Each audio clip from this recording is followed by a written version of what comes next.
Ruth, podemos poner la presentación. Este es el tercer año que estamos con la escuela bíblica. Hemos cambiado el horario. Los 2 primeros años lo hacíamos los sábados por la mañana, un sábado al mes. Y ahora pues cambiamos con la idea de pues hacerlo viernes por la tarde, pensando pues que igual era más fácil venir. Para algunos será más fácil y para otros no. Esto de los horarios pues es muy variable. El primer año hablamos acerca de homilética, fue más un taller como el arte de predicar, un poco de teoría, pero también algo de práctica. El año pasado hicimos un curso sobre historia de la Iglesia, que bueno, pues aquí están educadores, os debió gustar porque estáis en la parte de eclesiología, pues a ver cómo va este curso. Y este curso pues hemos planteado el tema de eclesiología. A diferencia de otros años, pues este curso lo queremos impartir varios ponentes. O sea, no me escucharéis a mí, no me tendréis que soportar todas las sesiones, sino que iremos viendo personas, hermanos de distintas denominaciones, por tanto, distintas perspectivas de lo que es la Iglesia, algunos muy variados. Algunos me da confianza, muchísima confianza, pues sé que son excelentes ponentes, buenos teólogos. Otros me dan un poco de miedo porque no les conozco bien, pero espero que el resultado sea bueno. Tampoco son exactamente clases magistrales, sino que hay una parte de exposición y también una parte de preguntas, de diálogo, de debate. Y yo sí quería hacerlo como por lo menos mi ponencia, que será esta y a lo mejor la última, esta y la última no, esta y la que hagamos al final. O sea que esta no será mi última ponencia, espero. Pues interviniendo, ¿vale? Que me podéis hacer cualquier comentario, cualquier idea que queráis ver.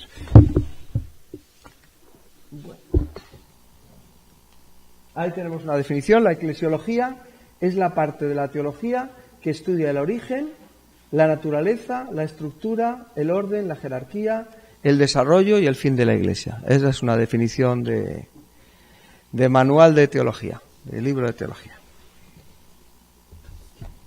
No me acuerdo de cuál, igual es una mezcla de varios autores, pero creo que eso resume todo.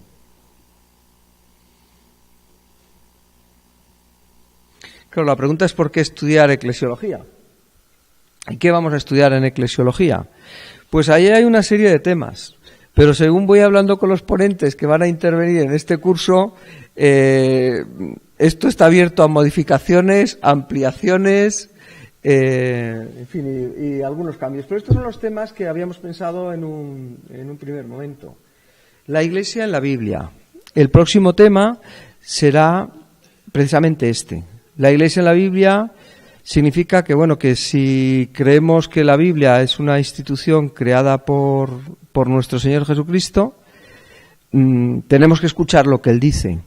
Entonces yo os voy a preguntar hoy acerca de vuestras visiones, opiniones, sentires acerca de la Iglesia. Pero es importante que la Iglesia tenga en cuenta qué es lo que dice la palabra de Dios acerca de la propia Iglesia. Entonces la próxima ponencia, que la dará un hermano muy querido, un arqueólogo, le podríamos preguntar otras cosas, pero bueno, nos va a hablar de la Iglesia en la Biblia y bueno, será interesante.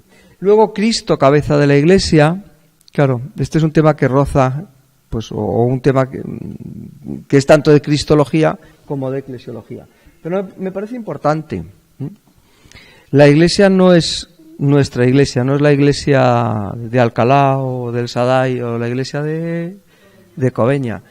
Es la Iglesia de Jesucristo, es su Iglesia y Él es la cabeza y nosotros somos partes de su cuerpo, somos miembros de su cuerpo. ¿Sí? Bueno, eso ya lo sabéis. Pero es interesante reflexionar sobre quién es el Señor de la Iglesia y quién es la cabeza. Y luego la Iglesia como cuerpo de Cristo. Aquí está todo el tema de los ministerios, los dones. la función, la funcionalidad del cuerpo de Cristo. El orden y el gobierno de la Iglesia. Venía hablando ahora con Flor, veníamos dándole vueltas al tema de la Iglesia en el coche. Decía, es que Calvino decía que uno de los rasgos de una Iglesia bíblica, de una Iglesia verdadera, es la administración de la disciplina. Y esto me dice, pero ese es un rasgo fundamental, sí. Calvino da 3 y uno de ellos es este.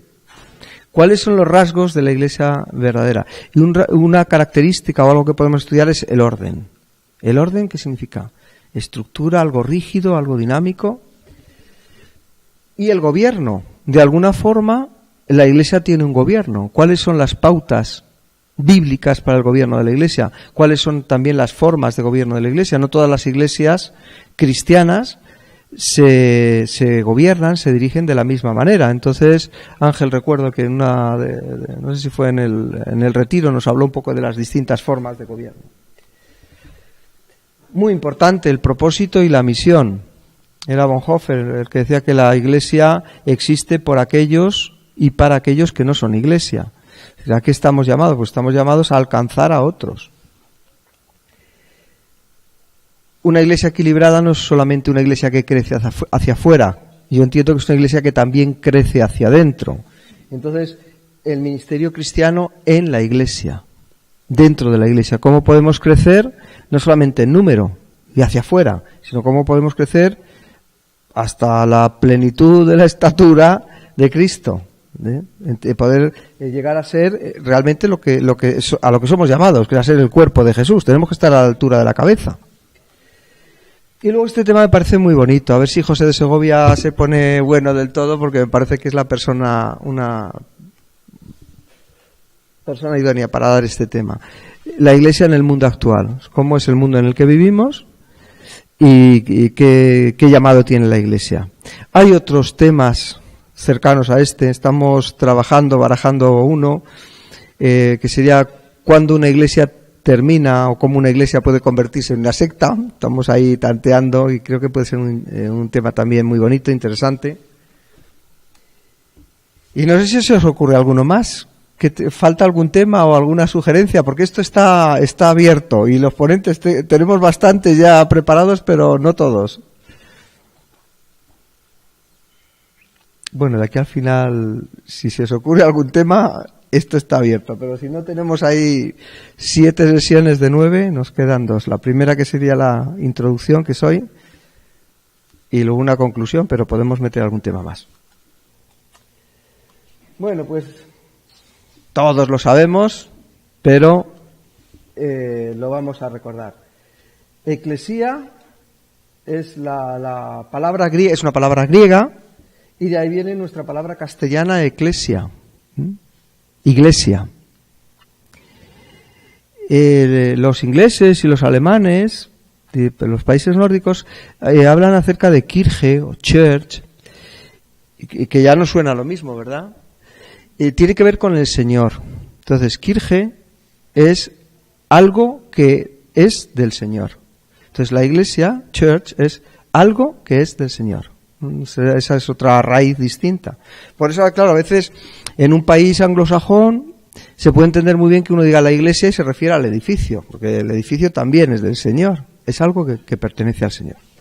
Sin embargo, eclesia viene de una composición de 2 palabras, kaleo y ek. Ek significa fuera y kaleo es el verbo llamar.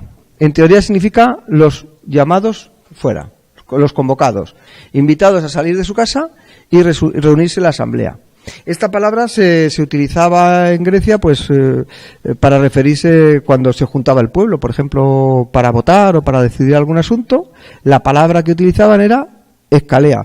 Por eso algunos que no les gusta mucho utilizar el griego, les parece que es más fino, más, no sé,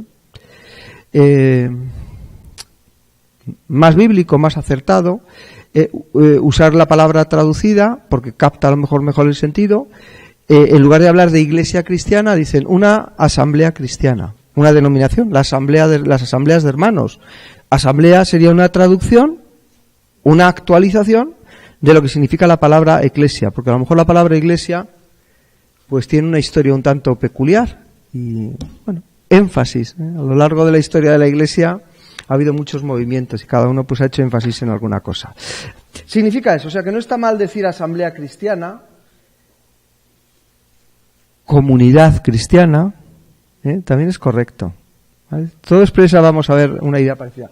Bueno, por cierto, lo que voy a hacer en la ponencia de hoy, además de preguntaros cosas y hacer que vuestra sustancia gris y blanca se pongan en funcionamiento, solo voy a hacer una cosa, voy a explicar esa palabra. A lo mejor os parece un poquito pesado, pero la usamos tanto y entonces os voy a contar qué significa la palabra y un poquito la historia de la palabra, el trasfondo de la palabra. Y luego vendrá gente que sabe más de eclesiología y ya pues nos hablarán del cuerpo, de los ministerios, del gobierno y de todo eso. Pero yo solo voy a analizar la palabra. Eclesia. Vale. Primera pregunta. Os digo que os iba a hacer preguntas, pues esta es la primera. ¿Por qué consideráis qué razones hay por las que habéis venido a este curso? ¿Por qué es importante la eclesiología? ¿O no lo es? Daniel, que te pregunto directamente si... Estamos en familia, claro.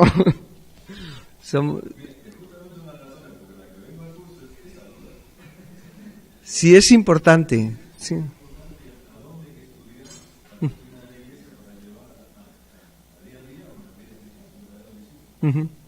Sí. ¿Merece la pena? Es verdad, es un tema, uno puede decir, homilética, bien, homilética es útil, es práctico, lo podemos, personas que no han predicado nunca, pues se les puede enseñar, es un arte. La historia de la Iglesia uno puede decir, es una curiosidad, a lo mejor algo más, ¿no?, que nos ayuda a entendernos y tal, pero bueno, tiene un carácter erudito.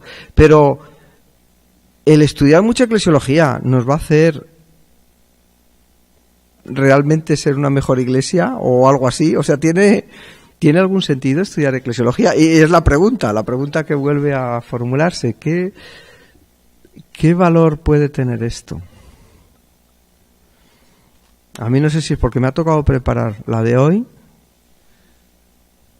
pero yo os digo, o sea, mi experiencia, esto es una experiencia vital, es que preparando esto me he quedado con un poco, a lo mejor como con otra pregunta. Y claro, yo pensaba, si yo de aquí salgo sabiendo lo que sabía, este curso, esto no vale para nada. Ahora, al ponerme a pensar y a estudiarlo, me he dado cuenta que hay cosas que no sé, que todavía no las sé. Espero que me ayudéis vosotros, que este curso nos ayude. Pero hoy tengo ahí una pregunta un poquito más adelante, que de verdad, ya cuando llegue os la voy a decir. Me ha bloqueado porque no sé la respuesta. Uno no tiene que saber todas las respuestas, pero es que esta es una pregunta yo creo que importante. Bueno, volvamos a esta. ¿Por qué? Venga, alguien que me dé alguna razón.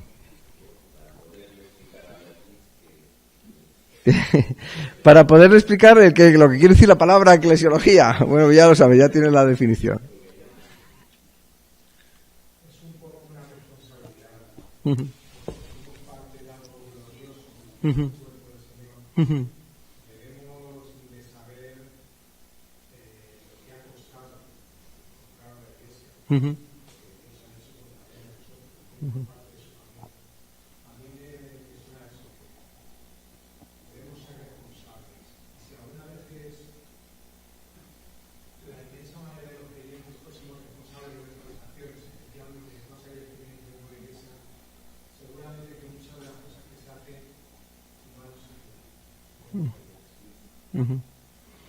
para valorar lo que tenemos entre manos, ¿no? Para poder entender.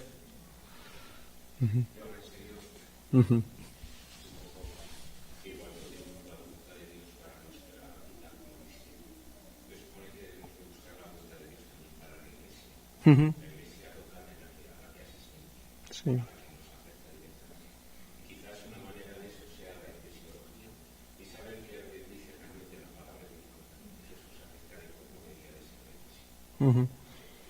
Hace poco preguntaba a un grupo de personas que me dieran su opinión de cómo querían que fuese su iglesia. Pero la cosa es, ¿cómo quiere Cristo que sea su iglesia? No cómo queremos nosotros que sea la iglesia, sino cómo quiere Jesús que seamos nosotros. Claro, eso uno dice, uno tiene que estudiar la Biblia. Sí. Claro, hay una eclesiología a lo mejor dogmática, sistemática, histórica. Incluso yo voy a hacer una eclesiología casi filológica, estudiar una palabra. Pero hay desde luego una eclesiología bíblica, que es lo que dice la Biblia acerca de la Iglesia. Y ahí sí podemos encontrar qué es lo que quiere Jesús que seamos. Pero luego eso hay que aplicarlo. ¿Qué es lo que Jesús quiere que seamos hoy? ¿Y cómo aplicar eso hoy? Uh-huh.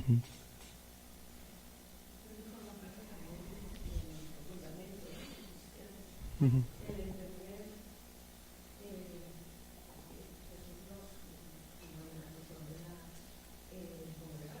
Uh-huh. Uh-huh.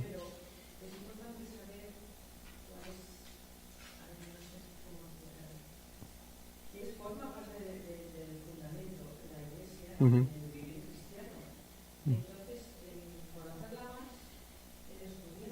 Uh-huh.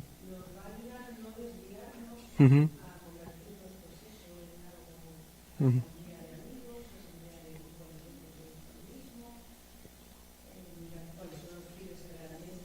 Uh-huh. Uh-huh.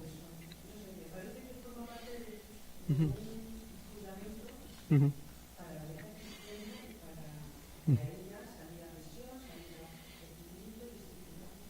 Uh-huh. Uh-huh. Uh-huh. Uh-huh.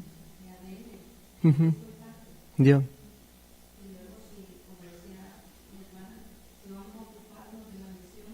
Uh-huh. Uh-huh. Sí. Uh-huh. Pero yo soy bautista, o yo soy pentecostal, o yo soy tal. ¿Pero qué somos? Vivimos en una época donde este conflicto de identidades, hoy estaba viendo un documental sobre este tema de Cataluña, este conflicto de identidades, de saber lo que somos, es una cosa muy importante, porque creo que no lo sabemos, y es importante tener una identidad. ¿Y cuántos de vosotros diréis que sois cristianos? ¿Diríais o decís? ¿Cuántos decimos, yo soy cristiano evangélico? Algunos solo prefieren decir soy cristiano. ¿Qué os parece? Porque no sé si hay más respuestas sobre la importancia de la eclesiología. Que tengo otra que no está puesta ahí, otra preguntita. Sí. Uh-huh. Sí. Sí. Ajá. Entonces la eclesiología nos puede valer también para ordenar un poco nuestros pensamientos, porque igual pensamos muchas cosas y necesitamos ordenar, y la palabra logos significa eso, razón, tratado, y por eso nos vale para sistematizar incluso lo que nosotros creemos. ¿Vosotros creéis que la Iglesia hoy está atravesando por un momento álgido? La Iglesia cristiana, estamos en un tiempo bueno. ¿Hay problemas que tengan que ver con la Iglesia? ¿La Iglesia necesita pensar sobre su identidad? ¿Necesita analizar esto? ¿O casi mejor que no lo pensamos y seguimos así como vamos? ¿Qué os parece? ¿Qué tal estamos de Iglesia? La Iglesia en este planeta. Sí, bueno, si quieres, se puede hablar de la Iglesia en Alcalá de Henares. ¿Cómo está en otros países? Sí. Uh-huh. Sí, es curioso. Si en unos sitios el Evangelio parece que está frenando y en otros lugares está creciendo de forma exponencial. Esto es interesante. Yo creo que la Iglesia en este país se está cuestionando cómo debe ser, uh-huh, pero sobre todo cómo debe ser de cara hacia afuera. Uh-huh. ¿Qué tienen que hacer? Y yo creo que más bien lo que tienen que hacer, pues se están apoyando en estudios sociológicos, uh-huh,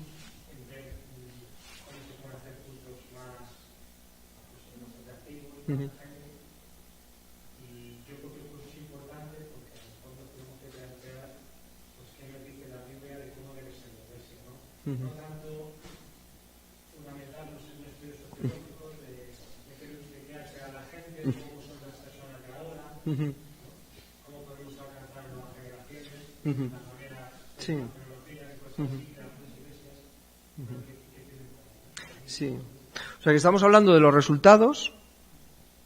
Tiene que crecer la Iglesia, ¿Pero qué es la iglesia? No lo sé, pero que tiene que crecer fijo.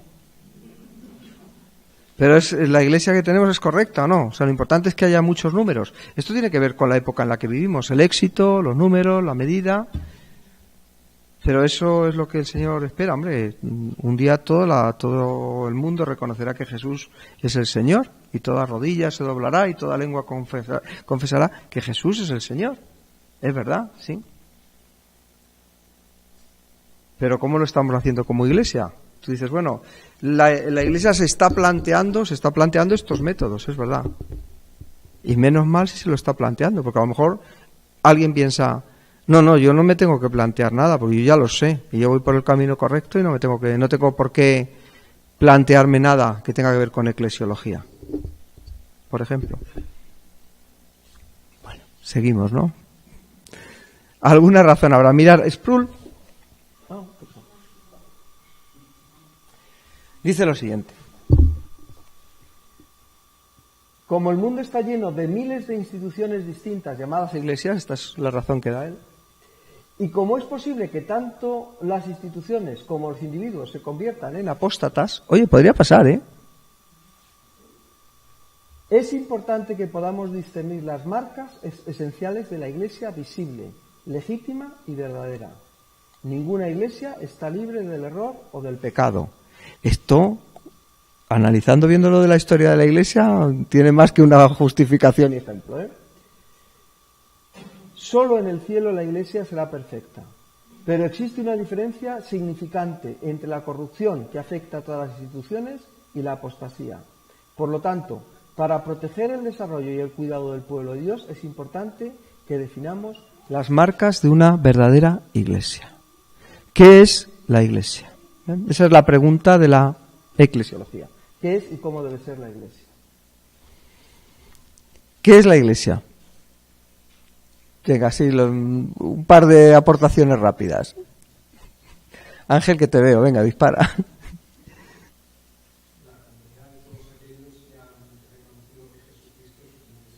Vale. Iglesia universal, la comunidad de todos aquellos que han reconocido a Jesús como su Señor y Salvador. ¿Sí? ¿Alguna característica más? ¿Alguna?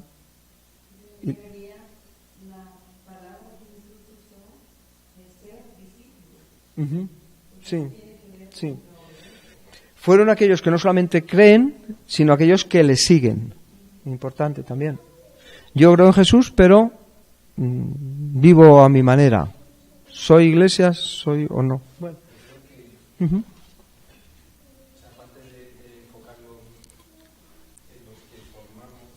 También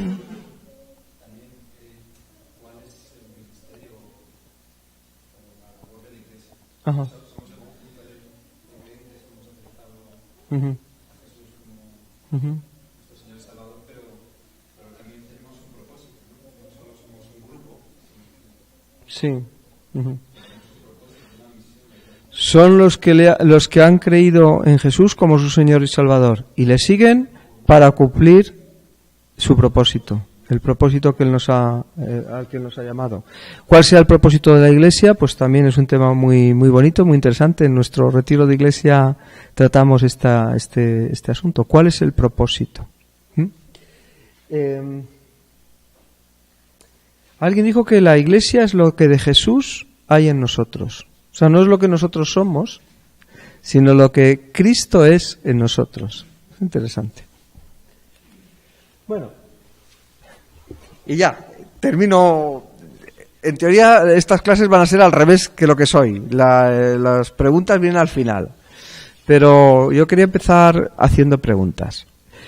¿Cómo ves tú la iglesia? ¿Os gusta ese templo? Esto no es para aquí, ¿no? Pero eso en Coveña quedaría bien, ¿no? Y aquí. Bueno, pues puede ser. Vete tú a saber de dónde viene la foto, porque yo busco y no miro luego dónde la he sacado. Voy a poner una serie de imágenes. Si queréis doy para adelante y para atrás una vez. De todas esas imágenes tenéis que quedaros con un número. Aquella... David, dispara, di. Nada. Tenéis que quedaros con ese dibujito, esa imagen de la iglesia, con el que estéis más de acuerdo, con el que más os identifiquéis. Hablábamos de identidad, pues cuando tú quieres hablar de la Iglesia, si tuvieras que ponerle un logo para este curso y quitar ese de la escuela bíblica, ¿por dónde irían las cosas? El 1 es este, el 2 es este, el 3,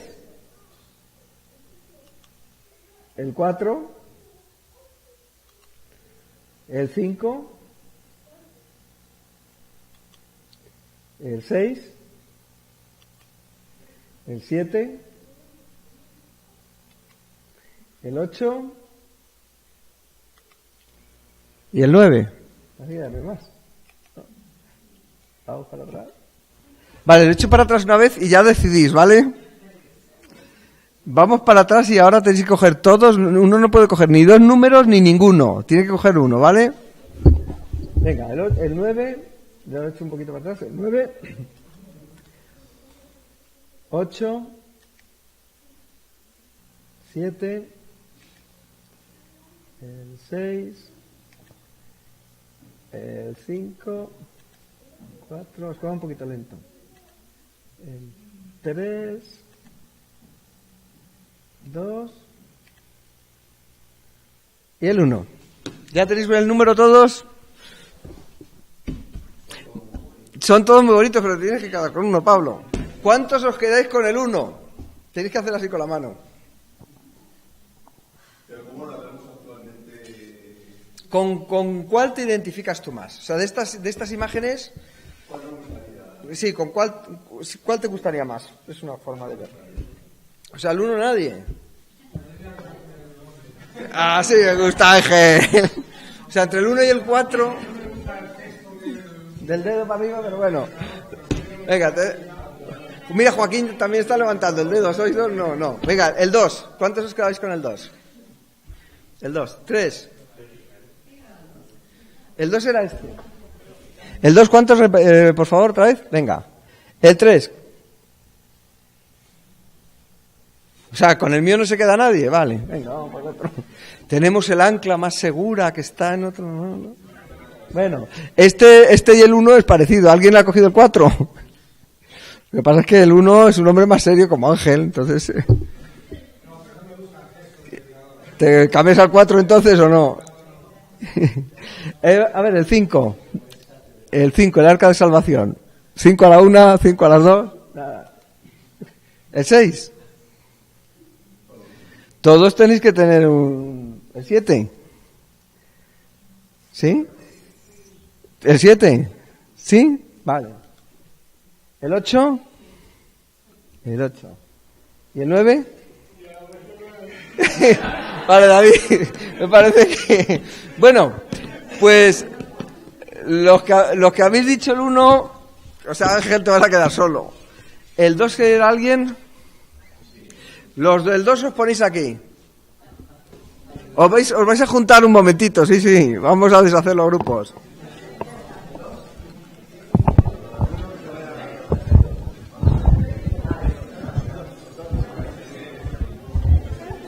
Que ya no me acuerdo, ¿no? Lo que tenéis que hacer es sencillo, es justificar el porqué de vuestra elección. Que no me acuerdo de ustedes, tengo que pasar para atrás. El 3 no había nadie.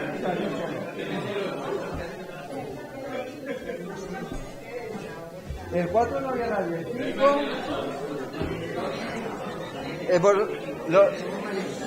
5... ¿Vosotros cuáles seréis? El 8, ¿vosotros? 7 juntos ya. El 8, pues por ahí. No lo sé. ¿Quiénes eran el 8?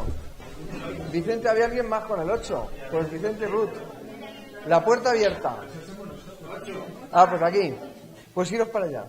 Que así dejáis ya esto. ¿Sí? Bueno, lo que tenéis que hacer sencillamente es justificar el porqué de vuestra elección, ¿vale? Lo habláis entre vosotros y luego nos dais a los demás una o dos razones por qué esa imagen para vosotros está interesante, ¿vale? Y después los juegos que hago que estamos debatiendo.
Acordaros del grupo donde estáis. Volveros a vuestro sitio. ¡Ay! ¿Habéis nombrado un portavoz? ¿Tenéis un portavoz?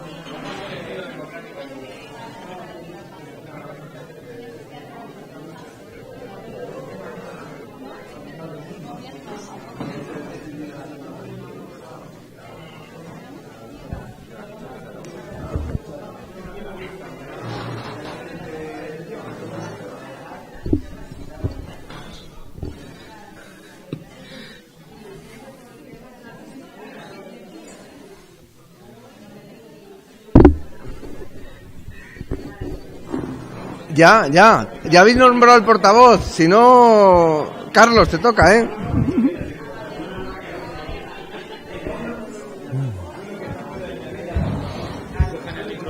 Bueno, ¿lo vas pasando tú?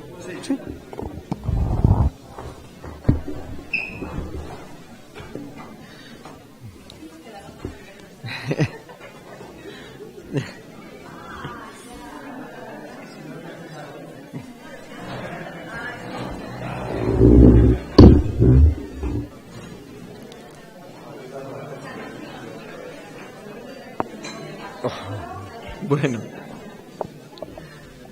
Bueno, para no dar lugar a malos entendidos, que sepáis que yo creo que todas estas imágenes de la Iglesia son correctas. Es decir, yo creo en todas ellas como imágenes de la Iglesia y muchas más. O sea, seguro hay estas y muchas más, ¿vale? O sea, que aunque algún grupo le ha dicho que la vuestra es la más difícil para mí de entender, y seguro que si ponemos otras o hubiese más hermanos aquí entre nosotros, se decantaría cada uno por una. A mí la del ancla me gusta y la del arca ese de salvación también, pero bueno. Yo solamente, en fin, dejo caer un poco mi tal, pero bueno, no tenéis por qué ser del Barça. Digo, nada, vamos al tema que nos ocupa. Ángel, ahora toca explicarse. Sí. Os cuento una cosa. Hace unos años, no sé cuántos, estuvimos Manoli. Bien, ¿no? Sin el micrófono. Sí. Hace algunos años estuvimos Manoli, mis hijos y yo en una región de Francia que está pegando con Alemania, Alsacia, y visitamos algunas iglesias protestantes. Y entré en una de ellas y a mí me emocionó lo que vi. Y es que en algunas de esas iglesias el púlpito estaba colocado justo en el centro de la iglesia. Eso tiene una carga simbólica muy fuerte, y es que en esa iglesia la predicación de la palabra de Dios tiene la centralidad total de la vida de la iglesia. Y creo que es una de las cosas más importantes. Estamos hablando de propósitos, de tareas, de etcétera. Creo que una de las responsabilidades de la iglesia es predicar la palabra de Dios. Bien sean mensajes de enseñanza, bien sean mensajes evangelísticos, pero creo que eso es una de las cosas más importantes y además una de las cosas que carecemos, porque no sé por qué hablas con creyentes que llevan en el Señor muchísimos años y te das cuenta que hay cosas que me parece que son fundamentales que no las han entendido bien. Y así nos luce el pelo con muchas cosas. Antiguamente nos llamaban el pueblo del libro. Y yo me siento orgulloso de esa gente que iba con su Biblia aquí debajo y gente humilde que tenía un conocimiento de la palabra de Dios tremendo. Sin ir más lejos, la abuela de mi mujer. Cuando yo la conocí tenía 90 y no sé cuántos años y era, vamos, empezaba a hablar de la Biblia y es que todo el día. Y hoy en día eso cada día va así para abajo, para abajo, para abajo. Y creo que tenemos que cuidarlo muy mucho. Por eso he escogido. No me gusta el gesto del predicador ni algunas otras cosas, pero creo que es súper importante. Sí. Claro, os decía que el del 4, pero a lo mejor el del 4 es demasiado jocoso. Bueno, quizá entonces no tanto por lo que la Iglesia es, sino por lo que debería ser, que baluarte, estandarte de la verdad. A ver si lo paso bien. El 2 era el del hospital, sí. A ver si acierto. Se escucha, ¿no? Venga. Sí, se escucha bien.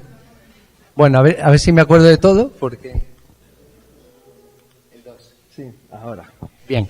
Bueno, a ver si me acuerdo de todo lo que me han comentado, porque no tenía ni idea de que me iba a tocar a mí comentarlo. Bueno, una primera idea que se me ha quedado es que, aunque hayamos escogido la iglesia como un hospital, está claro que no estamos hablando de un edificio. En segundo lugar, además de que no estamos hablando de un edificio, es un lugar de restauración, es un lugar de necesidad, de lo que yo mismo comenté, antes de comentar lo de los demás, pues que el que se acerca a la iglesia es alguien que tiene una conciencia de que tiene esa necesidad, ¿no? Y yo ponía el ejemplo de la parábola del publicano y del fariseo, ¿no? No me imagino al fariseo yendo al hospital, ¿no? Pero sí me imagino al publicano diciendo, Señor, pues soy pecador, te necesito, ¿no? Pero también un hermano comentaba que no olvidemos también que es el lugar donde están todos los santos, ¿no? O sea, por un lado es un lugar donde se acerca gente con necesidad, pero por otro lado es un lugar donde también hay gente ya restaurada, ¿no? Y gente pues que cumple el propósito de la Iglesia, de Cristo, en ese lugar, ¿no? Y lo último que creo que me queda, si no me olvido, es la hermana que comentó que dentro de esos santos, ¿no? Pues hay una serie de personas que sirven, ¿no? Comentaba la hermana pues la experiencia de ser capellán en un lugar, ¿no? Pues y ya la última metáfora que me quedaba es que yo me imagino mucho, sobre todo porque yo se ve más claro todavía, ¿no? En los lugares donde, por ejemplo, tipo Remar, ¿no? Donde hay personas que han pasado por la droga y que luego han sido restauradas, ¿no? Y guían a otros que necesitan restauración. Me imagino un poco la iglesia así, ¿no? Esas personas son personas nuevas y que tienen muchísima sabiduría, pero entienden por lo que has pasado. Y eso es muy importante. No es que somos los santos, pero es que no tengo ni idea de lo que te ha pasado a ti, ¿no? Sino al contrario, que puedo entenderte porque he seguido un camino para llegar donde estoy, ¿no? Y puedo echarte una mano, ¿no? Pues es el lugar donde te pueden guiar, echar una mano, pero nadie te puede decir, yo no te entiendo, ¿no? Como el enfermo de cáncer, que el médico, ¿no? Pues usted no ha pasado por esto, aunque usted sepa ayudarme, ¿no? No, sí he pasado por esto, ¿no? Y te entiendo, puedo ponerme en tu lugar, ¿no? Más o menos, no sé si he recogido todo. Sí. Bueno, si alguien quiere añadir algo más, pero bueno, yo creo que la idea de somos breves se capta bien. La cuestión es si estamos siendo esto, ¿sí? El Evangelio es el Evangelio de la gracia. Yo creo que hay que predicar sobre Jesucristo, sobre su gracia salvadora. El pecado no es el objeto de la predicación. Hay que hablar del pecado, pero lo que proclamamos es la gracia de Jesucristo, su misericordia. No hay evangelio sin gracia. La cuestión es si estamos sanando, si estamos curando y hasta qué punto lo hacemos. Una buena cosa.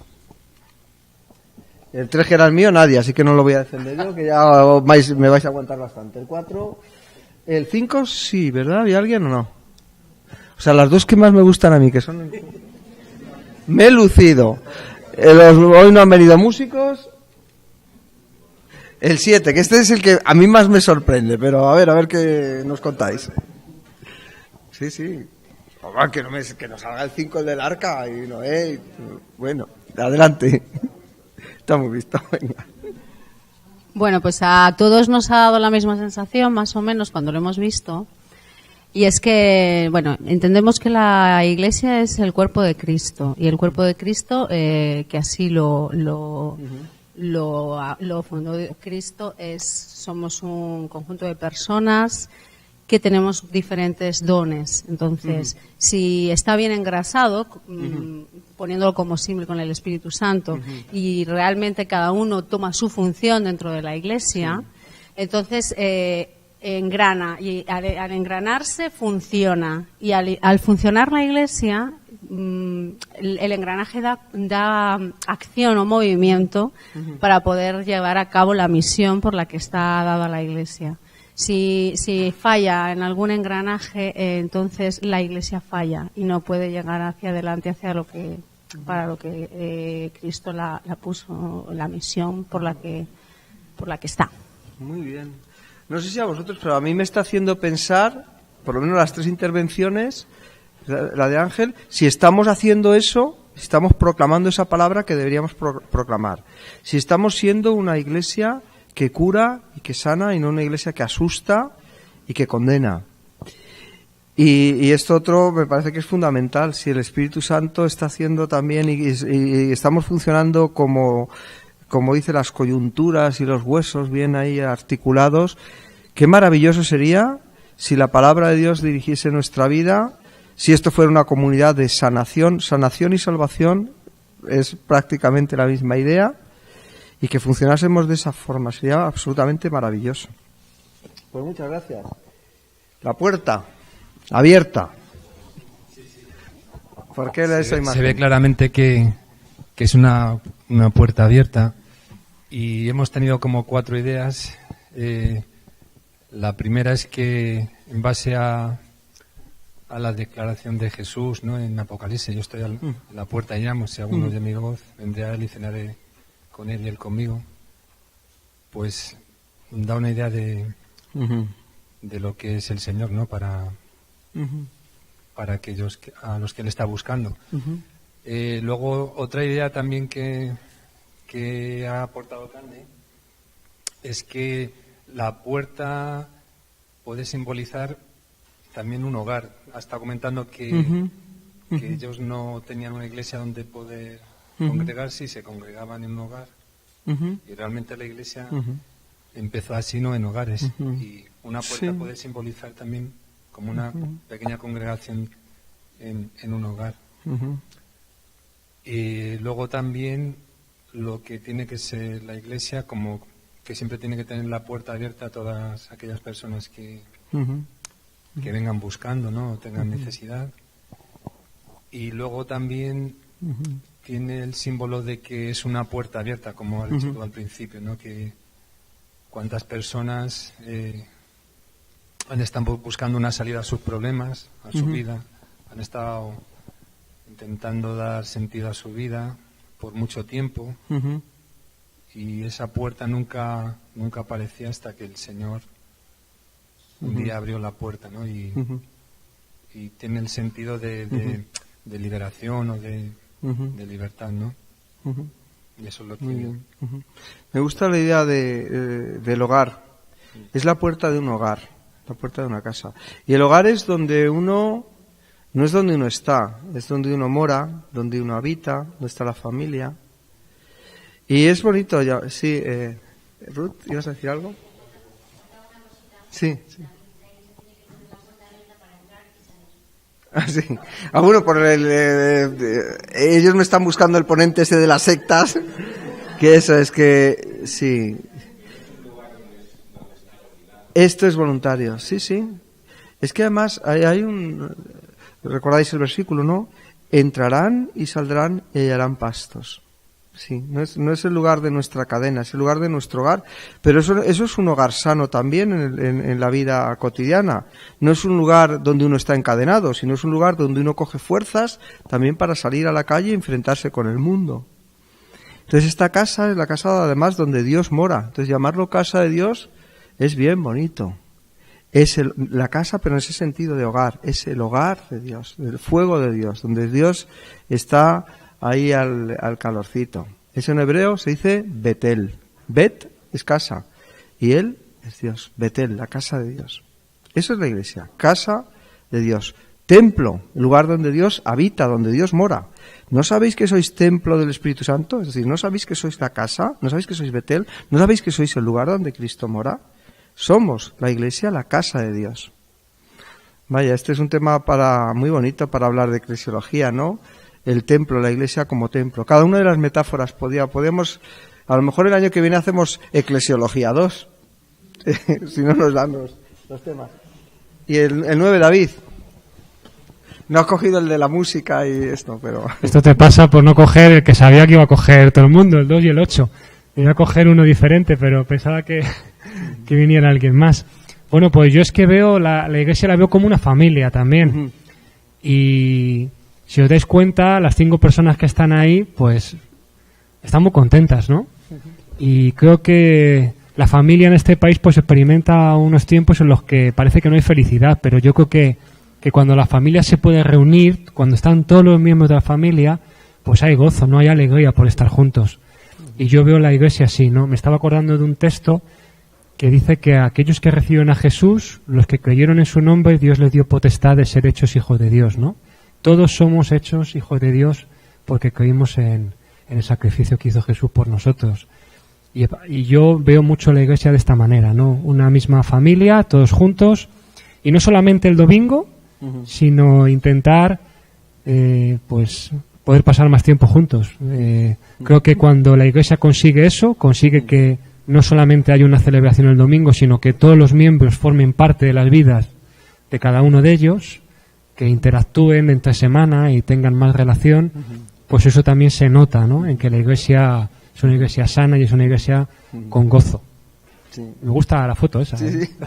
Bueno, si yo viera la iglesia de esta manera, o sea, si esta fuera mi imagen preferida, que al explicarla me parece interesante, yo iría a mis compañeros de trabajo y a mis vecinos y les diría una palabra que tiene 3 letras. Les diría ven. Ven. No al espacio, ven a la familia, ven a disfrutar de esto. Bueno, ya os he escuchado, ahora me tenéis que escuchar vosotros a mí un poquito. Bueno, ¿hay alguna pregunta más? ¿Hay iglesia en el Antiguo Testamento? Queremos que un hermano, no sabemos si podrá hacerlo o no, porque vive en los Estados Unidos, pero él es judío y ha sido pastor durante muchos años, pero bueno, pues él conoce muy bien el judaísmo, es profesor de hebreo y demás, y me gustaría que nos hablara de eso con más profundidad, la iglesia, el pueblo de Israel y todo esto. Entonces sería posiblemente una ponencia muy interesante. Pero bueno, ¿qué os parece la pregunta? ¿Cuándo nació la iglesia? ¿Hay iglesia en el Antiguo Testamento o no? Como os he dicho, yo de lo que os voy a hablar es de lo que significa la palabra solo. Las preguntas importantes las dejo para vosotros. ¿Qué os parece? Ajá. Ajá. Sí. Sí. Sí. Sí. Sí.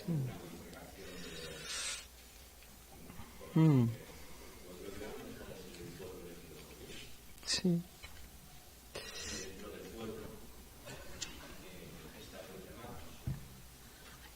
Ajá. O sea, había como un llamamiento. El libro este de la asamblea no recordaba que lo habíamos estudiado en otro momento, pero dice, no será quitado, está en Génesis 49, dice, no será quitado el cetro de Judá ni el legislador de entre sus pies hasta que venga Silo. Si lo sabéis que es Jesús. Dice, y a él se congregarán los pueblos. Hasta entonces se van a congregar en otro lugar, que Dios les va a ir indicando. Pero llegará un momento en que se congregarán a él, a Silo, a Jesús. Interesante. Y había un llamado, una congregación. Es un tema, parece sencillo, pero no lo es, ¿eh? No lo es.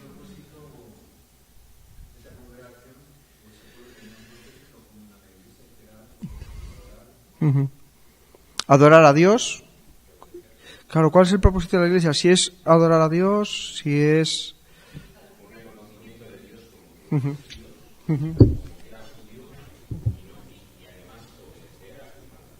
Eso es. Sí aparece esa idea, por supuesto, la idea de llamado. Yo creo que esta idea es clave en el Antiguo Testamento. Israel aparece como un rebaño, como un pueblo, como una comunidad que es propiedad de Dios. Y es propiedad especial de Dios, entre otras muchas cosas, porque Él lo ha redimido. Tiene algo en común con la Iglesia, ¿no? Por lo menos en cuanto a metáfora o cuanto a tipo de la Iglesia. Hay dos palabras para definir la Iglesia en el Antiguo Testamento. La primera es, sabéis que el hebreo se lee al revés que el castellano, de derecha a izquierda, y no tiene vocales. Por tanto, eso sí, hay una edición que se llama masorética, que pone unos puntitos y ponemos las vocales, pero no sabemos originariamente. Eso es. Esto da algunos problemas a veces, ¿vale? Pero no es demasiado relevante para lo que vamos a ver hoy. Edá. Esto es un símbolo donde se pone debajo una vocal, una D, y como una J, una H aspirada. Edá. Y Calá. ¿Vale? Kaal. Cajal. Vale. ¿Qué significan estas palabras? Que estoy haciendo con el cable, que me lo puedo cargar, ¿no? Ya está cargado. Bueno. Lo curioso es que las dos palabras son prácticamente sinónimos. ¿Sí? Significan comunidad o asamblea. Comunidad o asamblea. Copiad las palabritas si tenéis hoy apuntes, porque por lo menos los caracteres edá y kaal. Se dice a veces keilá, pero es por el tema de las vocales. Esas son las palabras que se traducen en nuestra Reina Valera como congregación, asamblea, reunión del pueblo de Israel. ¿Sí? Bueno, sabéis que la versión de los 70 es una versión que se realizó en la ciudad de Alejandría, donde había una comunidad de judíos muy importante, que habían ido la fundación fue soldados que habían ido con Alejandro Magno, que eran judíos, y él les recompensó y hubo una comunidad ahí muy importante.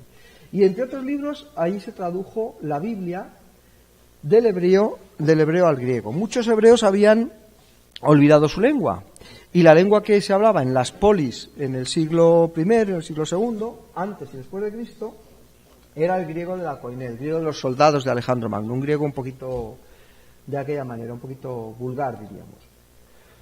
Se dice que es de los 70 porque se pusieron cada uno en una sala, y luego coincidía la traducción. Creo que es una leyenda, ¿vale? Porque en realidad hay aspectos que son bastante de perífrasis o dar un rodeo a lo que se está diciendo. La parte interesante que viene ahora. Esto es lo que es interesante. Cuando la versión de los 70 griego vuelca esas dos palabras al griego, edá y kaal, las traduce como eclesia y como sinagogué. Iglesia y sinagoga, ¿vale? De ahí vienen nuestras palabras, iglesia y sinagoga. Así que si nosotros fuéramos judíos de habla griega, encontraríamos que al pueblo de Israel en numerosísimas ocasiones se les llama eclesia. Y también sinagogué. Os digo que os voy a hablar solo de la palabra, aunque sea un poquito erudito, pero creo que tiene su interés. ¿Qué es lo que pasó? Que al final sabemos que la palabra eclesia se quedó para designar a la comunidad de los cristianos, mientras que sinagogue, que originariamente significa lo mismo, prácticamente, asamblea o reunión, se quedó para referirnos a la comunidad de los judíos. Y esto nos habla mucho de historia al estudiar las palabras. Este es un texto apasionante. Todos hemos leído, ¿no? En Hechos 7 dice: este es aquel Moisés que estuvo en la congregación en el desierto con el ángel que le hablaba en el monte Sinaí con nuestros padres y que recibió palabras de vida que darnos. En el Nuevo Testamento esta palabra pone eclesia. Fijaros, está llamando a decir: este es aquel Moisés que estuvo en la iglesia en el desierto con el ángel que hablaba en el monte Sinaí. Pero claro, la palabra iglesia significaba lo que para nosotros es la iglesia, significaba esas cositas que hemos pensado al principio: hospital, bueno, no sé si habría hospitales, hospital, máquina, engranaje, música, comunión. ¿Significaba comunidad? Antes de llegar a esto quiero pararme un poquito en las dos palabritas estas, ¿vale? Son prácticamente sinónimas. ¿Alguien puede leer? Porque lo podría hacer yo, pero...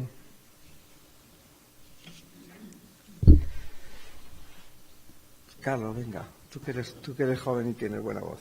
¿O lo leo yo? Venga. Mira, el texto este que está aquí en naranja. Es un texto de una teología sistemática de Berkov, que es un autor reformado. Lo que está en naranja. En naranja, todo lo naranja. Cuando tengan el micro.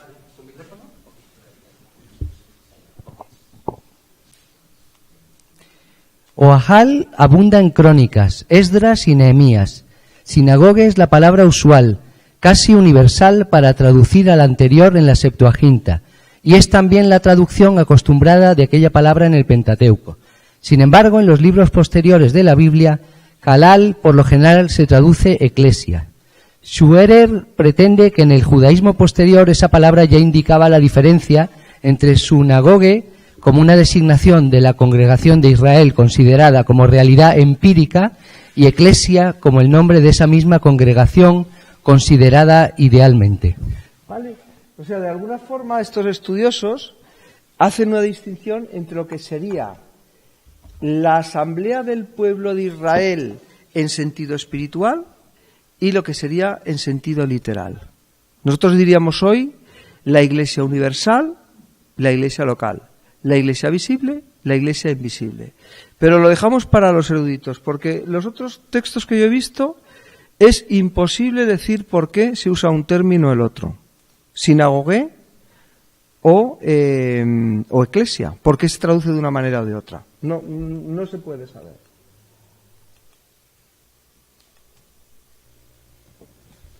Teniendo eso en cuenta, os hago la pregunta que os hacía al principio.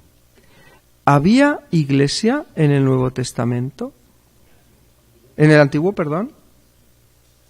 Y cuando Jesús empieza a predicar, cuando vino Jesús al mundo, yo me he imaginado una escena, Jesús hablando en Galilea.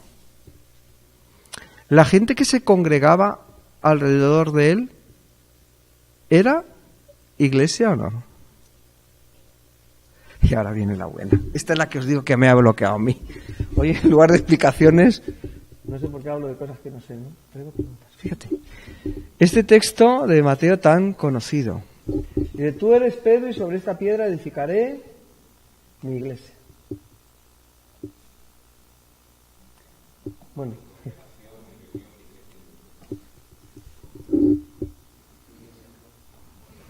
O la iglesia en Roma. Bueno, claro, lo normal es que hagamos, cuando vemos este versículo, hacer énfasis en, bueno, ¿quién es la piedra? ¿Pedro o la confesión de Jesús? Tal, perfecto, interesante. O yo edificaré mi iglesia, la iglesia es de Jesús, Jesús es el que la edifica. Pero, sí. Que en el Evangelio, la primera... Claro, eclesia. Y en el Evangelio... En el Evangelio, sí, dime, sí.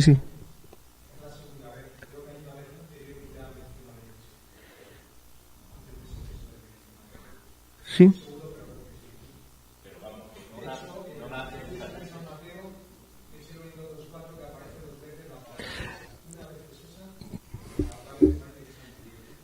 Por eso tenemos que buscarlo, porque es muy interesante.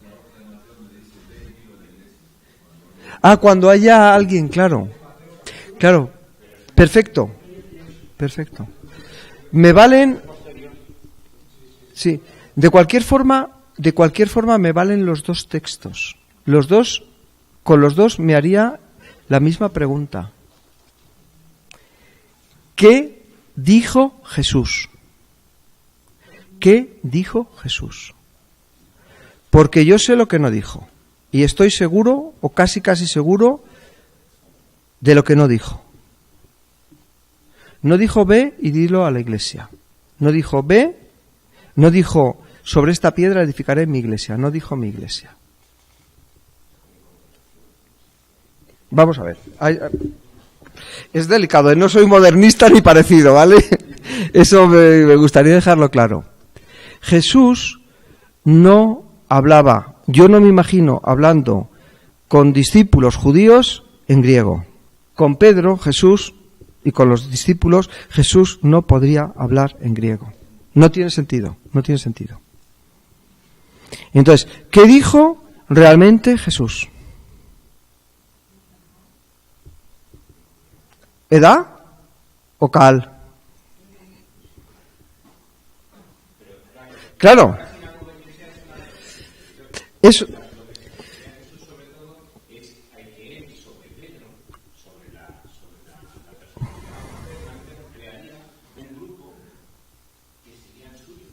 Sería una interpretación interesante.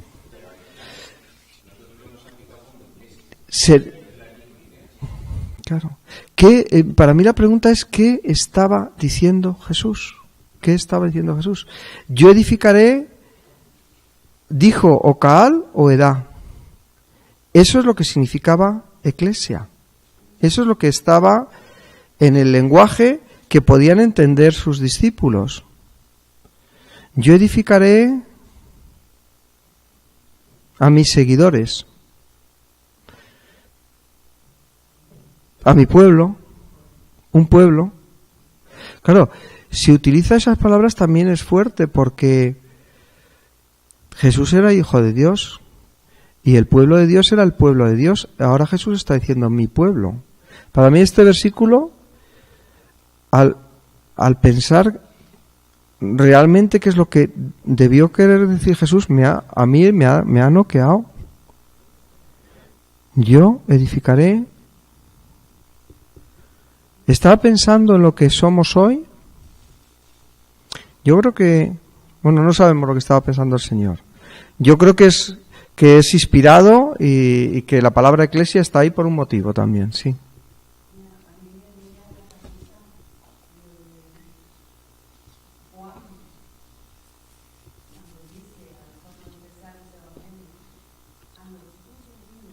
Uh-huh. Uh-huh. Sí.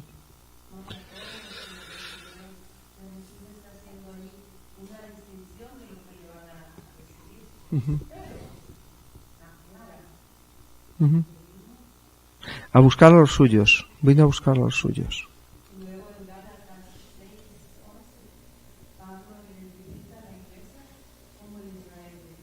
Ajá.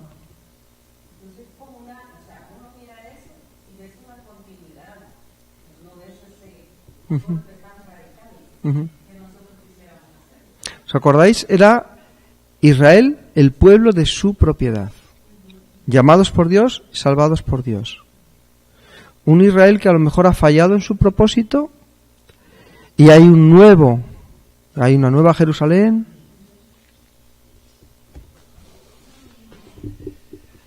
Esta es una frase de un teólogo modernista, pero es curiosa, también hace pensar. Jesús predicó el reino y lo que vino fue la iglesia.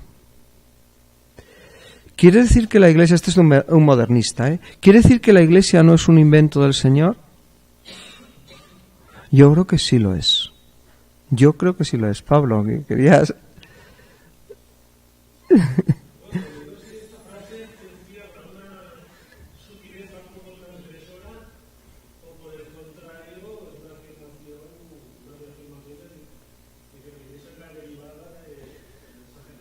El mensaje, sí. Jesús es el Mesías. Sí. Ajá. Vamos a seguir avanzando en el misterio de la palabra, porque esta es la palabra, ¿no? ¿Qué palabra dijo Jesús? Sí. Sí.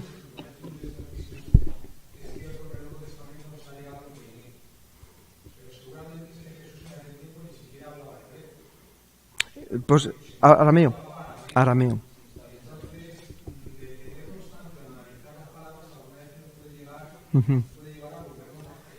Sí, es lo que me ha pasado a mí esta tarde, lo confieso. Ya está, directamente.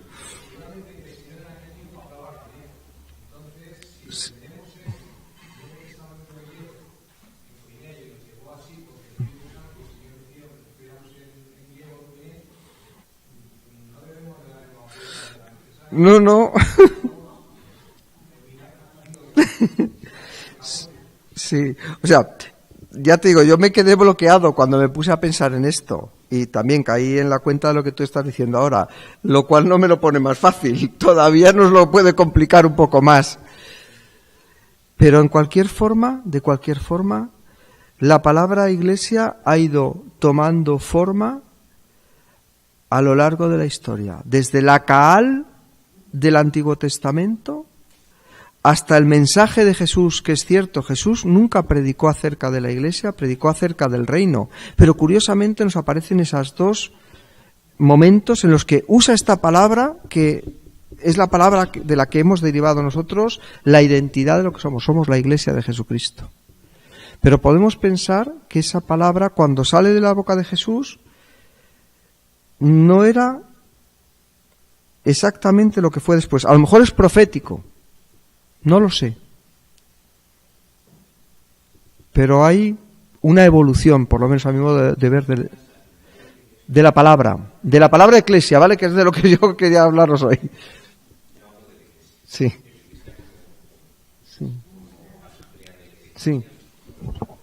Yo de la palabra solo.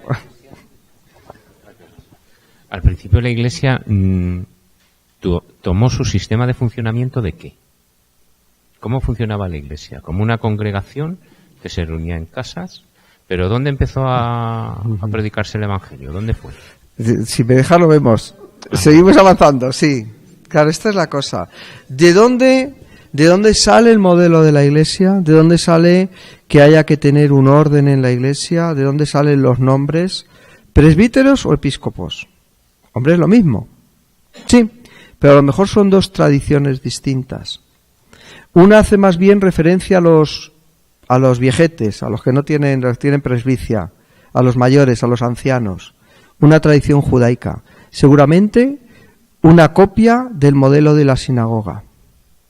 Sin embargo, episcopo, el que supervisa, seguramente sea una influencia de carácter helénico.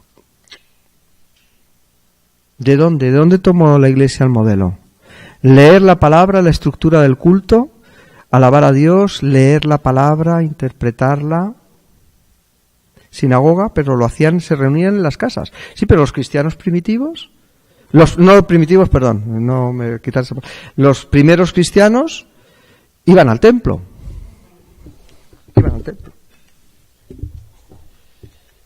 Jesús está predicando un mensaje que es el mensaje del reino. Diría seguramente la palabra aramea correspondiente a Kaal o a Eclesia o a Edá o a sinagogue. Nosotros podríamos decir hoy, sobre esta piedra edificaré mi comunidad, edificaré mi pueblo, edificaré mi iglesia. Pero la iglesia en un sentido más amplio a lo mejor que lo que nosotros pensamos, cuando pensamos en algo 4 paredes o cosas así, ¿no?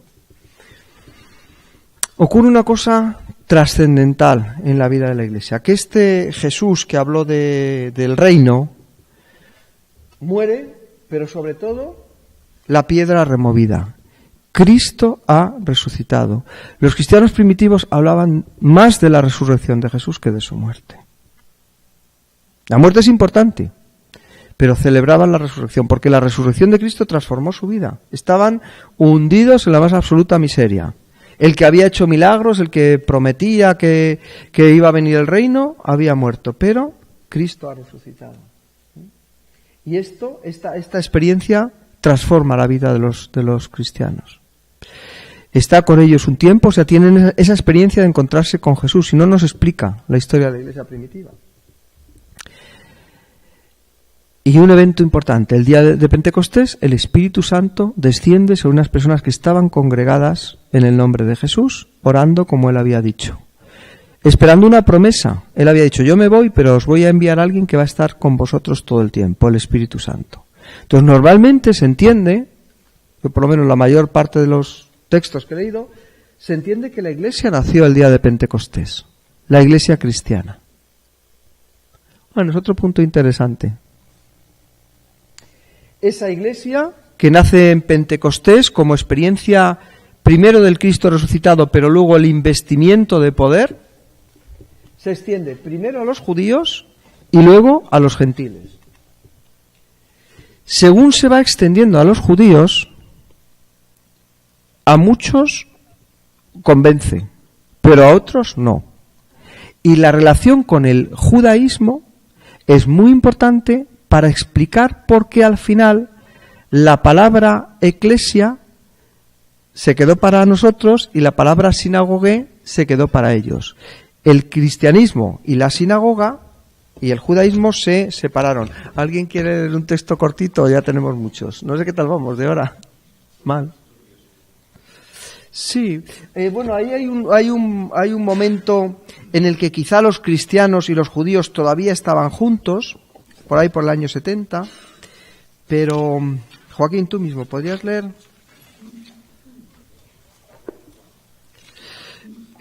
Ahora el rosita, antes el naranja, ahora el rosita.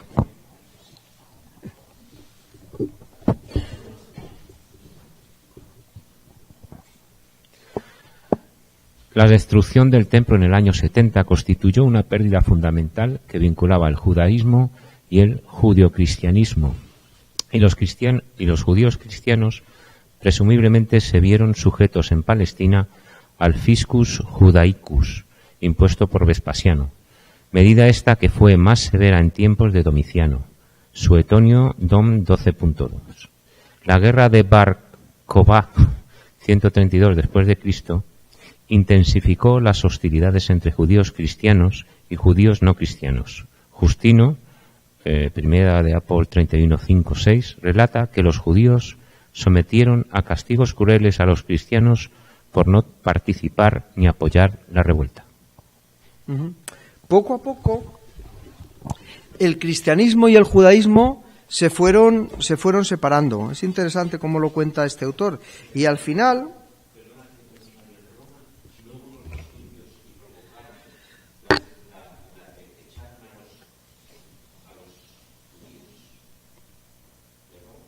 sí. Los romanos no distinguían. O sea, en un primer momento, los judeocristianos, para los romanos y para la sociedad, eran un grupo más de judíos. Pero es que para los propios judeocristianos, seguramente también ellos eran solamente un grupo de judíos más. Lo que pasa es que estaban afirmando que el Mesías había venido. Pero es más, no eran los únicos que decían que el Mesías había venido. Había otros Mesías. Pero claro, ¿cuál es la peculiaridad de Jesús? La que os he puesto antes. Este Mesías es que había resucitado. La cuestión es que poco a poco se fue separando la iglesia del judaísmo. El cristianismo sale de la sinagoga. Y el cristianismo se va extendiendo. Y en la extensión, ya dentro del cristianismo no judaico, empiezan a aparecer, aunque también las había dentro del cristianismo judaizante, o de carácter judío, empiezan a aparecer sectas y herejías. ¿Cómo era la comunidad cristiana primitiva? No tenía, digamos, la primera generación de cristianos no tenían el Nuevo Testamento. Eran comunidades carismáticas. Sabemos por el libro de los Hechos que se reunían pues en el templo, pero también en las casas. No había una estructura muy clara. Sabemos que había ancianos, diáconos, pero no hay mucho énfasis en explicar en las epístolas más tempranas cómo se organizaba la Iglesia. Es justamente en las pastorales, cuando ya están desapareciendo las personas que vieron a Jesús, que se hace hincapié en las epístolas de Tito y de Timoteo en cómo tiene que gobernarse la Iglesia. ¿Pero por qué? ¿Por qué? Pues porque había problemas. Y entonces, como había una necesidad, a mi modo de ver y en mi creencia también, inspirado por el Espíritu Santo, se escriben unas cartas donde se habla del gobierno de la Iglesia. Porque estaban surgiendo todo este tipo de preguntas, de problemas. Entonces, se redactan los escritos del Nuevo Testamento porque no es suficiente a lo mejor dejarlo en la imaginación de la gente. Surgen sectas que dicen que solamente son inspirados determinados libros. Marción, por ejemplo, dice que solamente el Evangelio de Lucas y los Hechos de los Apóstoles y niega a los demás. Entonces, frente a estas herejías hay que establecer un canon y hay que establecer un orden en la Iglesia. ¿Pero qué canon es el verdadero? El que tiene la tradición apostólica. Entonces, una característica clave de la Iglesia es estar sustentada no solamente en la doctrina, sino en la tradición de los apóstoles. Y entonces en las iglesias se va trazando quiénes han sido, quiénes les han precedido, como obispos y demás. Y también se elaboran credos. Los credos son resúmenes de la fe de la Iglesia muy sencillos. Entonces en el credo de los apóstoles dice: creo en la Iglesia que es una, santa y católica. No hay muchas iglesias, hay una. Le estamos diciendo a los herejes que si estás fuera no estás dentro. Es santa, es apartada. Y es católica significa que es universal. Y entonces se va desarrollando la eclesiología, se va escribiendo, se va entendiendo, se va explicando quién era ese Jesús que había muerto y resucitado. Y esos son los escritos del Nuevo Testamento. Entonces la palabra Iglesia, igual que la palabra Cristo, igual que la palabra Hijo de Dios, después del ministerio de Jesús, el Espíritu Santo guió a los apóstoles para que fueran explicando y diciendo lo que era la Iglesia y quién era también Jesús. ¿Sí? Cipriano de Cartago fue el primero en decir que fuera de la Iglesia no hay salvación. Entonces, si en un primer momento la Iglesia era entendida como la comunión de los santos, pero todos decían ser santos, fue muy importante también empezar a establecer una doctrina acerca del gobierno de la Iglesia. Y la Iglesia fue, es decir, no fueron las Escrituras las que definieron lo que era la Iglesia, sino que fue la Iglesia la que dijo qué es lo que eran las Escrituras. ¿Se entiende el problema? Pues esto es historia. Bueno. No sé si os he aclarado la palabra, no me la he aclarado yo mismo, pero sí que esa palabra fue cobrando un sentido y unas dimensiones a lo largo del Nuevo Testamento, que no hemos visto aquí, pero que es importante que tengamos en cuenta, que no estaban originariamente en la predicación de Jesús, pero que el Espíritu Santo fue guiando a la Iglesia, por lo menos en la redacción de los textos del Nuevo Testamento, en las cartas paulinas, las cartas de Pedro, el Apocalipsis y otros lugares, para revelarnos qué era la Iglesia. Y he dicho al menos, porque el Espíritu Santo ha seguido guiando a la Iglesia, además de la revelación de la Biblia.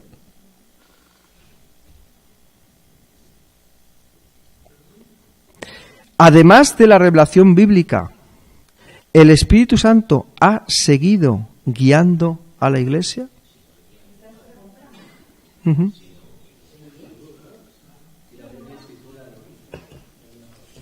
Uh-huh. Uh-huh. No podemos salirnos de la Biblia, pero el Espíritu Santo, para mí, es una de las cosas de lo que he aprendido aquí, es que el Espíritu Santo obra de una forma dinámica. que ha ido revelando progresivamente cosas, como si fuera un organismo vivo. La revelación escrita está acabada, y yo no creo en revelaciones de estas extraordinarias. Ahora, sí creo que este mismo Espíritu Santo que inspiró la Biblia, de alguna forma viva, nos tiene que estar guiando ahora, y que lo necesitamos ahora, y quizá ahora más que nunca. Sobre estas palabras, sobre esta idea de la Iglesia, estos conceptos, se han elaborado muchos sistemas y muchas cosas. Creo que necesitamos volver a estudiarlo, necesitamos esta letra que fue escrita, necesitamos estudiarla con la mayor profundidad posible, pero tanto como esto necesitamos que el Espíritu Santo guíe nuestros corazones para entender qué es lo que Dios dice. Abraham.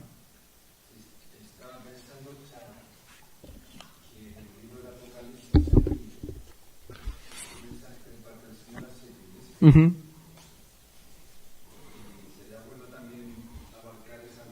Uh-huh. Sí. Uh-huh. Pues tú antes citabas una y es muy interesante, porque cuando he aquí es yo estoy a la puerta y llamo.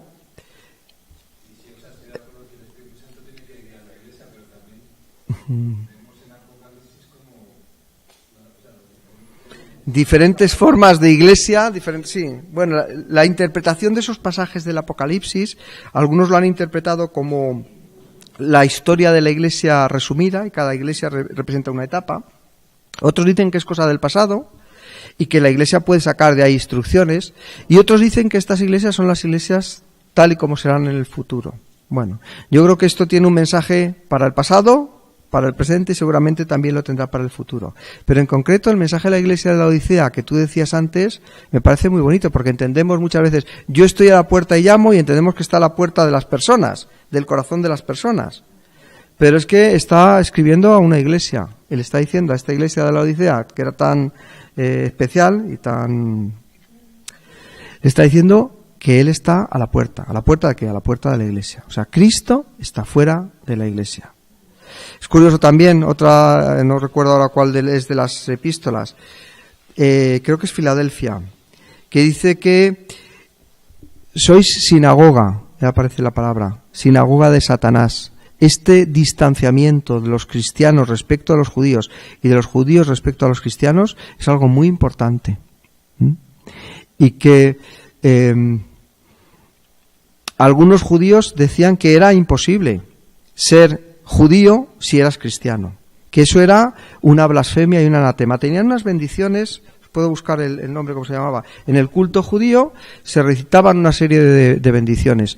En el siglo I se introdujo, junto con la lectura de esas bendiciones, una maldición. Malditos los que digan que el Cristo es el Mesías. Y por parte de los cristianos hacia los judíos, las cosas eran muy parecidas. Y esto es historia. Y es historia documentada con textos filológicos. O sea, estas cosas están registradas. Hubo una separación completa. No... Entonces, que se llevaban bien. Ahora hay judíos mesiánicos y hay todo un movimiento también de muy, no sé cómo decir, muy enamorado de Israel y de lo judío. La iglesia primitiva, el decantamiento de la historia fue un alejamiento cada vez más progresivo, pero cada vez más radical y más fuerte del cristianismo respecto del judaísmo. No. Igual, bueno, y también Lutero no tenía ningún aprecio a los judíos. Todas estas cosas son movimientos muy recientes, muy actuales. Pero en los orígenes no hay nada parecido, sino más bien una tendencia hacia lo contrario. Que por el Holocausto y por muchas cosas, y por el pueblo de Israel y todo lo que queramos, y porque es decir, el mensaje del Evangelio es para todos, para los judíos y también para los gentiles, que desde luego no hay que despreciar ni mucho menos a los judíos, eso sí. Ahora, ¿que es la misma religión? De ninguna manera. De ninguna manera. Además, las diferencias eran radicales. Lo que va separando a la comunidad por parte de los judíos, una de las cosas era el monoteísmo, su interpretación de la ley, de las fiestas judaicas. Pero fijaros, el monoteísmo. Si es que los cristianos en las primeras cartas ya se está diciendo que Jesús es Dios. Es que eso es una barbaridad. Quiero decir, a los ojos de un judío. Es que uno no puede decir eso tan alegremente. Y de hecho, seguramente los judeocristianos esas afirmaciones tan tajantes no las hicieran. Cuando se desata la primera persecución en Jerusalén, si os dais cuenta, los que salen son los helenistas. Son personas que tenían nombres judíos. Pero Pedro y Santiago se quedan en Jerusalén.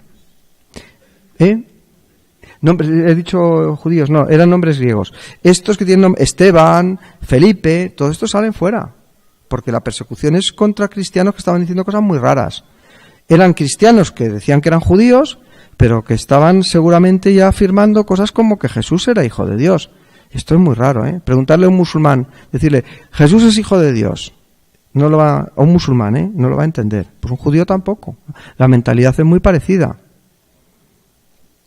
¿Sí? Entonces, separación radical. Bueno, tenía ahí una preguntita, pero creo que me he pasado un montonazo de hora.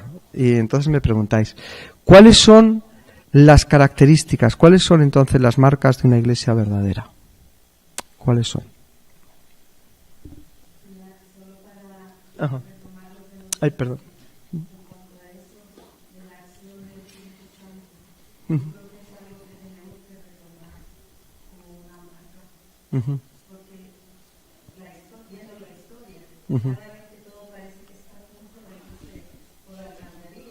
Uh-huh. Sí.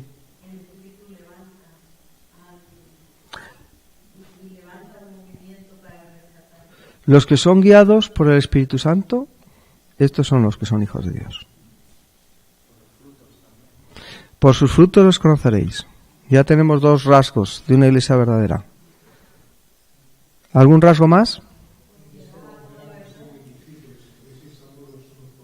En que tenemos amor los unos por los otros, incluso en que amamos a nuestros enemigos, porque si amamos solamente a los que nos aman,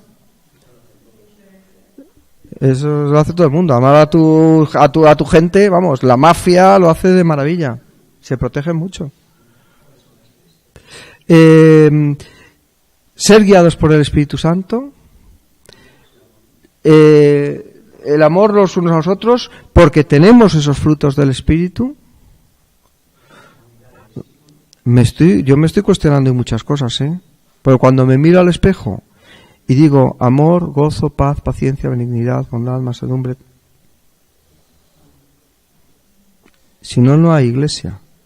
Si no hay espíritu, no hay iglesia.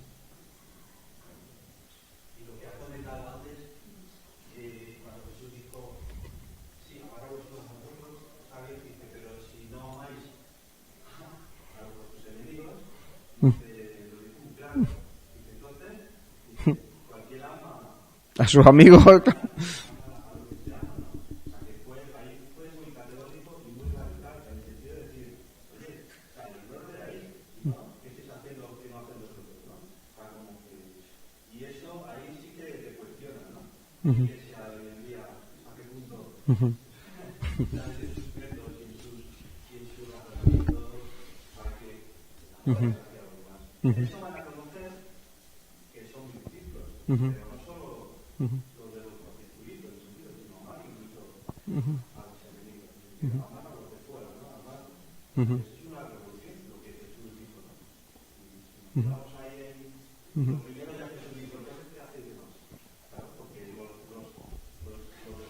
Ya lo hacían. Para mí hay 4 rasgos de la iglesia que son irrenunciables y los encontramos en la iglesia primitiva, en el libro de los Hechos. Aquello en lo que perseveraban aquellos primeros cristianos. Perseveraban, 1, en la doctrina de los apóstoles. Y cuando se escribe esto, aún no estaban todos los escritos. No estaban todas las cartas. No había un canon. El canon se hace después. ¿Sí? Pero nos dicen lo que perseveraban. Sí había una doctrina apostólica. Algunos habían estado con Jesús. Le habían visto morir, pero le habían visto resucitar. Y recordad la importancia del Cristo resucitado, que le sacó de la muerte a la vida. Entonces perseveraban en la doctrina de los apóstoles. Perseveraban en la comunión, que la iglesia es una familia, que es una puerta abierta, que es un hogar, que es una casa, que predica la gracia, la comunión, que somos hermanos, que no podemos estar enfadados. Bueno, los hermanos se enfadan, pero se perdonan. Doctrina, la comunión, el partimiento del pan, porque recordaban lo que Cristo había hecho por ellos, y las oraciones. Estaba pensando en el partimiento del pan. ¿Cuántas veces lo celebramos, verdad? Pero no dice haced esto en memoria de mi muerte. Dice haced esto en memoria de mí. El libro de los Hechos de los Apóstoles dice en el primer tratado, Teófilo, te hablé de lo que Jesús había comenzado a hacer. Luego en el segundo tratado le va a hablar de lo que Jesús seguirá haciendo. Entonces recordaban lo que Jesús había hecho y celebraban lo que Jesús estaba haciendo. Y por supuesto, las oraciones. Esas 4 patas del banco yo creo que no nos pueden faltar. Si están ahí también, yo creo que es por algo. Pues ¿qué tal si terminamos con alguna oración? ¿Sí? Somos llamados a eso, somos el pueblo de Dios. ¿Tenemos que mejorar? Sí, ¿no? Pero a mí me gusta lo que os decía al principio, la Iglesia no es lo que somos nosotros, la Iglesia es lo que Cristo es en nosotros. Él es el que nos capacita, Él es el que nos va a guiar. Nosotros tenemos que abrirnos a lo que Él va a hacer, a lo que Él quiere hacer en nuestra vida. Le necesitamos, ¿no? Como en el hospital. Bueno, pues cerramos los ojos.